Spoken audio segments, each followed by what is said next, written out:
అంటే బొమ్మల ఆట అని తెలుసు, కథ అని తెలుసు,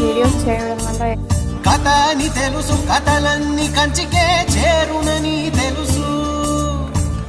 తెలుసు తెర తొలుగుతుందని, తెలుసు తెల్లారుతుందని, తెలుసు ఈ కట్టె పుట్టుకుమంటదని, తెలుసు ఈ మట్టి మట్టిలో కలిసిపోతదని, ఎన్ని తెలిసి ఇరకాటంలో పడిపోతావు ఎందుకని మాయ